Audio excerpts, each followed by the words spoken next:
Hello friends, welcome to Shiny சமையல். இன்றைக்கி நம்ம ரவையில் ரொம்ப சூப்பரான பஞ்சு போன்ற இடியாப்பம் எப்படி பண்ணுறதுன்னு தான் பார்க்க போகிறோம். இதை நம்ம 20 to 30 மினிட்ஸில் ரொம்ப சுலபமாக பண்ணிடலாம். நம்ம ரவையில் உப்புமா பண்ணால் எல்லோரும் விரும்பி சாப்பிட மாட்டாங்க. ஆனால் இந்த மாதிரி நீங்கள் இடியாப்பம் செய்து கொடுத்தா எல்லோரும் கட்டாயம் விரும்பி சாப்பிடுவாங்க. அந்த அளவுக்கு ரொம்ப சாஃப்டாக இருக்கும். இது நம்ம தேங்காய் பால் கூட அல்லது குருமா கூட நம்ம பரிமாறிக்கலாம். ரொம்ப டேஸ்ட்டாக இருக்கும். இதை பண்ணுறதுக்கும் நமக்கு ரொம்ப டைம் எடுக்காது. இதை இப்போ எப்படி பண்ணுறதுன்னு பார்க்கலாம். வீடியோக்குள்ளே போக முன்னாடி நம்ம சேனலை சப்ஸ்கிரைப் பண்ணி சப்போர்ட் பண்ண எல்லாருக்கும் நன்றி. சப்ஸ்கிரைப் பண்ணாதவங்க மறக்காமல் சப்ஸ்கிரைப் பண்ணிக்கோங்க. பக்கத்தில் இருக்க பெல் பட்டனையும் கிளிக் பண்ணிக்கோங்க. அப்போ தான் நான் அடுத்தடுத்து போடுற வீடியோஸை நீங்கள் தவறாமல் பார்க்க முடியும். ரவா இடியாப்பம் பண்ணுறதுக்காக நான் 1 கப் ரவா எடுத்திருக்கேன். இது கிட்டத்தட்ட 300 கிராம் இருக்கும். இதை நம்ம வறுக்கையெல்லாம் தேவையில்லை, வாங்கி அதை நம்ம அப்படியே யூஸ் பண்ணிக்கலாம். அதனால் நம்ம இதை பண்ணுறதுக்கும் ரொம்ப கம்மி டைம் தான் ஆகும். நம்ம 1 கப் ரவை எடுத்தோன்னா 2 கப் தண்ணி எடுக்கணும். நீங்கள் எந்த கப்பில் ரவை எடுக்கிறீங்களோ அதே கப்பில் 2 கப் தண்ணி எடுத்துக்கோங்க.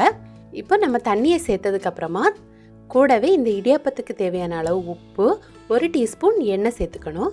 இப்போ இந்த தண்ணியை நல்லா கொதிக்க விடணும். தண்ணி நல்லா கொதிச்சதுக்கப்புறமா நம்ம எடுத்து வச்சுருக்க ரவையை கொஞ்சம் கொஞ்சமாக சேர்த்து நல்லா கிளறி எடுக்கணும். கட்டி பிடிக்காத மாதிரி கிளறி எடுத்துக்கோங்க.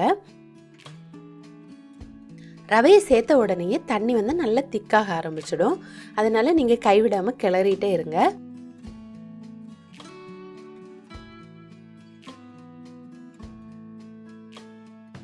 இப்போ பாருங்கள், நல்லா திக்காகி வந்திருக்கு. திக்காகி வந்த உடனே நம்ம அடுப்பை ஆஃப் பண்ணிவிட்டு மூடி போட்டு 5 நிமிஷம் அப்படியே விட்டுடுங்க. அப்போ ரவையெல்லாம் நல்லா வெந்து வந்துடும்.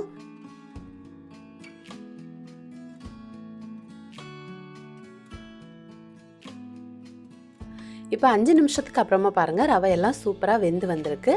நல்லா சாஃப்டாகியும் வந்திருக்கு. அடுத்து இதை நம்ம ஒரு பவுலில் மாற்றி நல்லா மிக்ஸ் பண்ணி வச்சிடலாம். கையில் கொஞ்சம் எண்ணெய் தடவிக்கோங்க. ஆனால் இது கொஞ்சம் சூடு இருக்கும்போதே நம்ம மிக்ஸ் பண்ணி வச்சிடணும். நம்ம மிக்ஸ் பண்ணும்போதே மாவு நல்லா சாஃப்டாக இருக்கும். மாவு எடுத்ததுக்கப்புறமா மூடி போட்டு வச்சுடுங்க. அப்போ தான் மாவு நல்லா சாஃப்டாக இருக்கும். அடுத்து நம்ம இடியாப்பாச்சில் இதை வச்சு நம்ம புளிஞ்சு எடுத்துக்க வேண்டியது தான். மாவு லைட்டாக சூடாக இருக்கும்போது நம்ம புளிஞ்சு எடுத்துக்கணும். அப்போ தான் ஈஸியாக இருக்கும். ரவை கொஞ்சம் ஆறிடுச்சுன்னா நமக்கு இடியாப்பம் பண்ணும்போது கொஞ்சம் கஷ்டமாக இருக்கும்.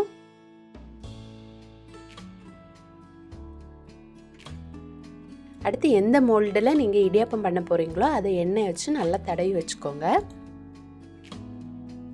நான் இன்றைக்கி இதை தேங்காய் பால் கூட தான் சாப்பிட போகிறேன். அதனால் கொஞ்சம் தேங்காய் சேர்த்துக்கிறேன். குழம்புக்கு செய்கிறதா இருந்தால் நீங்கள் தேங்காய் சேர்க்க வேண்டிய தேவை கிடையாது. தேங்காய் பால் கூட சாப்பிட்றதுக்கு இது நல்லாயிருக்கும். அதனால் எல்லா மோல்டுலேயும் கொஞ்சம் தேங்காய் வச்சுக்கிறேன். அடுத்து நம்ம இடியாப்பம் புளிஞ்சு எடுத்துக்கலாம். லைட்டாக சூடாக இருக்கும்போதே புளிஞ்சிக்கிட்டா ரொம்ப ஈஸியாக இருக்கும். கொஞ்சம் ஆறிடுச்சுன்னா கொஞ்சம் கஷ்டமாக இருக்கும்.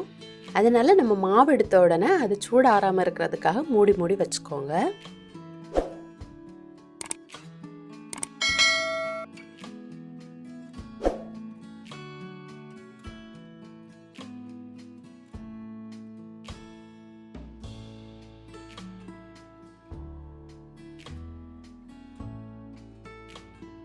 பாருங்கள், இடியாப்பம் எவ்வளோ சூப்பராக வருதுன்னு.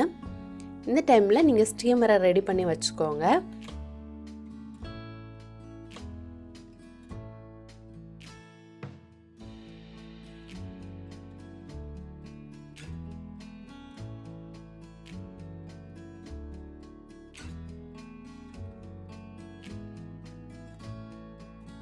இப்போ தண்ணி கொதிக்க ஆரம்பிச்சிருச்சு. இந்த டைமில் நம்ம இடியாப்பத்தை வேக வச்சு எடுத்துக்கலாம். இதை மூடி போட்டு ஒரு 10 மினிட்ஸ் வேக வச்சு எடுத்துக்கோங்க. ரொம்ப சூப்பராக வந்துடும்.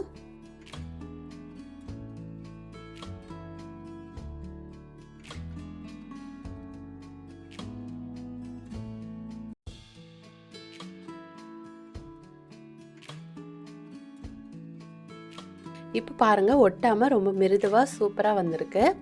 இதை நம்ம எடுத்து வச்சிடலாம்.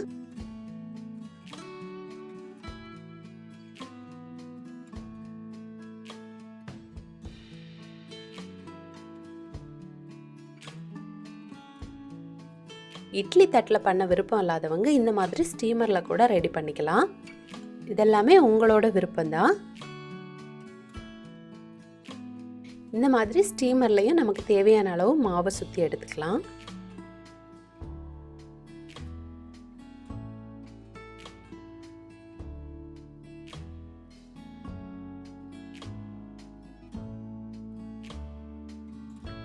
இப்போ இதையும் ஸ்டீமரில் வச்சு 10 மினிட் வேக வச்சு எடுத்துக்கோங்க.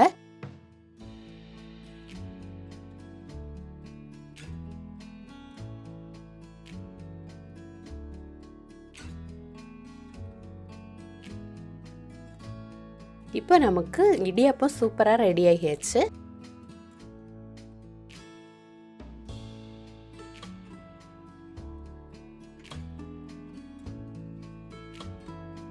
இந்த இடியாப்பத்துலேயும் தேவைப்பட்டால் நீங்கள் கொஞ்சம் தேங்காய் கூட சேர்த்து பரிமாறிக்கலாம். அடுத்து நான் 1 கப் தேங்காய் பால் எடுத்து வச்சுருக்கேன். நான் தேங்காய் அரைக்கும் போதே ஒரு ஏலக்காய் சேர்த்து அரைச்சி வச்சுட்டேன். அதனால் தேங்காய் பால் வந்து நல்ல ஃப்ளேவராக இருக்கும். இப்போ தேவையான அளவு வெல்லம் சேர்த்துக்கலாம். வெல்லம் சேர்த்து இதை நல்லா மிக்ஸ் பண்ணி வச்சுக்கலாம். நமக்கு அப்போ இடியாப்பம் கூட பரிமாறதுக்கு தேங்காய் பாலும் ரெடி ஆகிடுச்சு.